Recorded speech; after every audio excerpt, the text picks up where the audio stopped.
সরকারি চাকরিজীবীদের পকেটে আসছে বাড়তি টাকা, কিন্তু এই খুশির জোয়ারে কি সোনার দাম আরো আকাশচুম্বী হবে? নতুন পে স্কেল কি গয়নার বাজারে অস্থিরতা আনবে, নাকি বাড়বে বিনিয়োগ?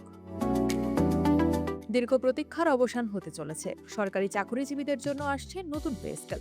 ২০২৬ থেকে ২৭ অর্থ বছরের বাজেটে এ লক্ষ্যে প্রায় ৩৫,০০০ কোটি টাকা বরাদ্দের পরিকল্পনা করছে সরকার। কিন্তু এই বিশাল অঙ্কের টাকা যখন বাজারে আসবে, তখন তার প্রভাব কোথায় পড়বে?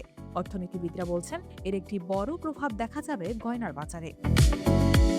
নবম পে স্কেল বাস্তবায়নে সরকারের মোট প্রয়োজন হবে প্রায় ১,৬০,০০০ কোটি টাকা। অর্থ মন্ত্রণালয় দুটি বিকল্প নিয়ে ভাবছে, হয় ৩ বছরের পরিকল্পনা অথবা আগামী ২ অর্থ বছরে ধাপে ধাপে বাস্তবায়ন। প্রথম বছর যদি মূল বেতনের ৫০% বৃদ্ধি পায়, তবে বাজারে লিকুইড মানি বা নগদ টাকার প্রবাহ এক ধাক্কায় অনেক বেড়ে যাবে। ঐতিহাসিকভাবে বাংলাদেশে বেতন বাড়লে মানুষের সঞ্চয় করার প্রবণতা বাড়ে, আর আমাদের দেশে নিরাপদ বিনিয়োগ মানেই হলো সোনা। সরকারি প্রায় ১৪ লাখ কর্মচারী এবং ৯ লাখ পেনশনভোগীর হাতে যখন অতিরিক্ত অর্থ আসবে, তখন তাদের একটি বড় অংশ ভবিষ্যতে নিরাপত্তার জন্য গয়না বা স্বর্ণালংকার কিনতে আগ্রহী হবেন। এই বাড়তি চাহিদাই গয়নার বাজারের মোড় ঘুরিয়ে দিতে পারে। সাধারণ অর্থনীতির নিয়ম হলো, চাহিদা বাড়লে দাম বাড়ে।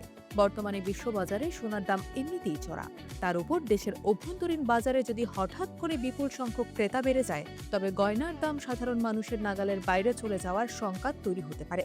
জুয়েলারি ব্যবসায়ীরা কি এই বাড়তি চাপের জন্য প্রস্তুত? মনে করে দেখুন ২০১৫ সালের কথা।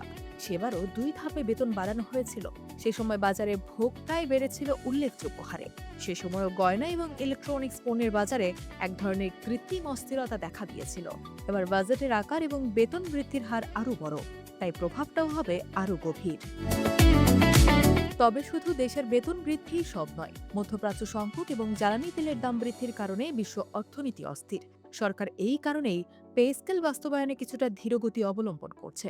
আমদানিকৃত সোনার উপর উচ্চ শুল্ক এবং ডলার সংকটের মাঝে পে স্কেলের এই বাড়তি টাকা গয়নার বাজারে মুদ্রাস্ফীতি ঘটাতে পারে কিনা, সেটি এখন বড় প্রশ্ন।